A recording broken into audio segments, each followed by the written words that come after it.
Hi అండి. అందరూ ఎలా ఉన్నారు? అందరికీ శ్రీ విశ్వావసునామ సంవత్సరం ఉగాది శుభాకాంక్షలు.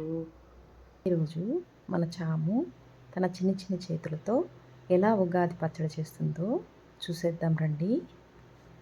చింతపండు, పులుపు విసుగు తెప్పించే సందర్భాల్లో సహనం, ఓర్పుకి ప్రతీక. బెల్లం అంటే తీపి, సంతోషాలకు, విజయాలకు, కృతజ్ఞతాభావనకు ప్రతీక. మిరియాల పొడి అంటే కారం, కోపం వచ్చినప్పుడు సంయమనం అనేది పాటించాలి, దానికి ప్రతీక. ఉప్పు తర్వాత అంటే సైంధవ లవణం, ఆసక్తికి, ఉత్సాహానికి ప్రతీక. వేప పువ్వు అంటే చేదు, కష్టాలు వచ్చినప్పుడు ధైర్యానికి ప్రతీక.